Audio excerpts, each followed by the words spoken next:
Welcome back to the channel. Today, we are diving into an essential and practical topic that many of us encounter in our everyday lives: how to respond to disrespect and provocation in a way that allows us to maintain our inner peace and act with wisdom. We've all been in situations where we've been insulted, belittled, or provoked, whether by a friend, a colleague, or even a stranger. In these moments, it's easy to get caught up in our emotions, react impulsively, or say something we regret later.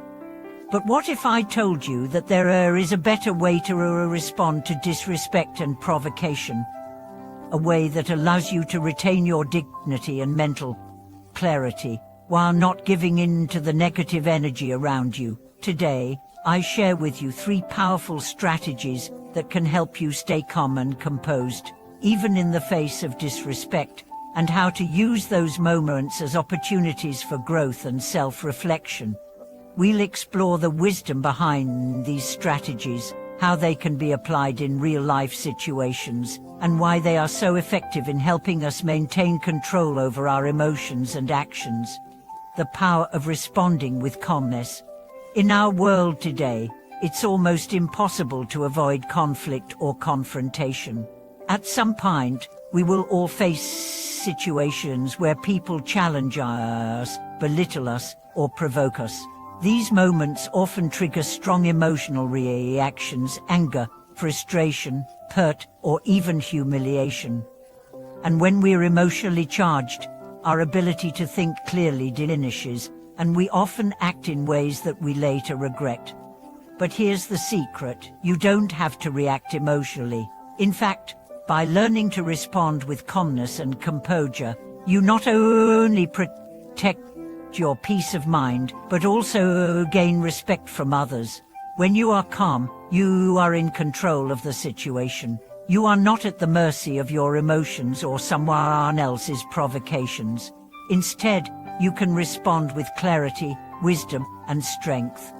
So, how do we cultivate this calmness in the face of disrespect and provocation? Let's explore the 3 powerful strategies that can help. Strategy 1: silence as a form of power. The first strategy is deceptively simple but incredibly effective: silence.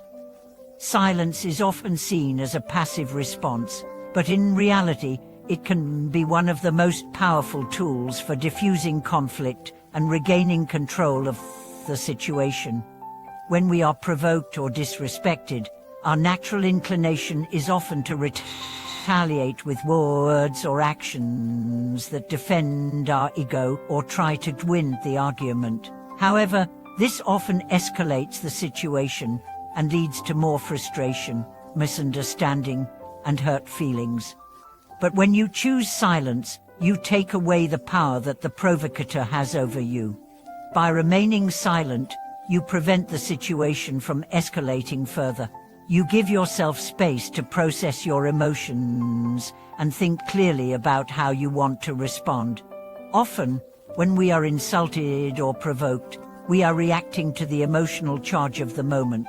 Taking a step back and remaining silent allows you to regain control of your thoughts and emotions. You can choose not to give the other person the satisfaction of triggering you or manipulating you. Moreover, silence forces the other person to face their own words and actions. When they don't receive a reaction from you, it can make them question their behavior and their ability to provoke you. In many cases, silence can be more powerful than any verbal defense. Strategy 2: responding with compassion and wisdom. While silence can be a powerful tool, sometimes it's necessary to speak. When responding to disrespect or provocation, it's crucial to do so with compassion and wisdom. Compassion does not mean being weak or allowing others to walk over you. It means recognizing the humanity in others, even when they behave poorly. Responding with compassion allows you to maintain your dignity while diffusing the tension in the situation.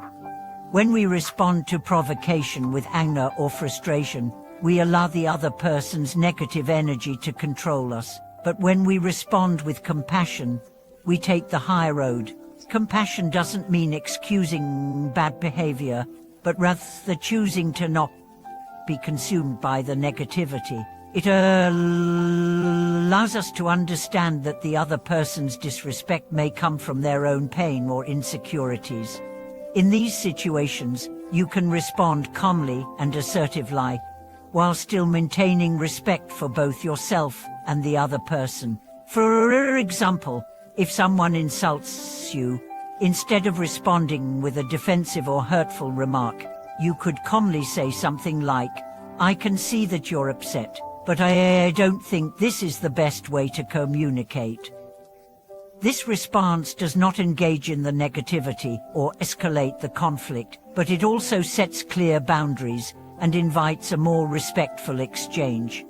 Responding with compassion allows you to protect your inner peace and, in many cases, encourages the other person to reflect on their behavior. People who are used to provoking others often expect a negative reaction. When they don't get that, they may rethink their actions and realize that their disrespect was uncalled for. Strategy 3: letting go of the need to be right. The third strategy for responding to disrespect and provocation is to let go of the need to be right.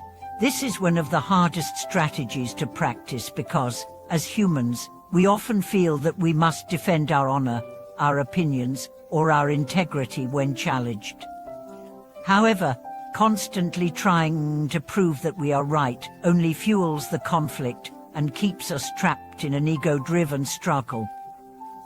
The truth is that in many situations, being trite is not as important as maintaining inner peace and emotional balance. If someone is disrespecting you or provoking you, engaging in a back-and-forth debate about who is right or wrong rarely resolves anything.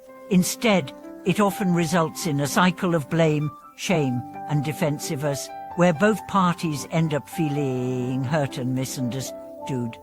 By letting go of the need to be right, you free yourself from the emotional grip of the situation. You can choose to respond calmly, without getting caught up in the need to defend your position. This doesn't mean you allow others to mistreat you, but it means that you are no longer attached to the outcome of the conversation. You are not trying to win the argument. Instead, you are choosing to respond in a way that aligns with your values and maintains your inner peace. In many cases, letting go of the need to be right can lead to a more productive and respectful conversation. It allows both parties to feel heard and valued, rather than caught in a cycle of defensiveness and blame. By focusing on the issue at hand, rather than trying to prove yourself, you create an environment where mutual understanding can emerge. Conclusion: mastering the art of responding wisely. Responding to disrespect and provocation is never easy. It requires practice, self-awareness, and emotional intelligence. However, by using these 3 strategies: silence, compassion, and letting go of the need to be right, you can maintain your inner calm and respond with wisdom, rather than reacting out of anger or fear. Remember, the power is always in your hands. By choosing how you respond, you not only protect your own peace of mind, but also set the tone for how others will treat you. When you remain calm, assertive, and compassionate, you invite respect and understanding into your relationships, while avoiding unnecessary conflict. Thank you so much for watching today's video. I hope these strategies help you navigate challenging situations with more calm and clarity. If you've ever found yourself caught in a situation of disrespect or provocation, I encourage you to try these techniques and share your experiences in the comments below. Please make sure to like, subscribe, and share this video with anyone who might benefit from these insights. We'll see you next time.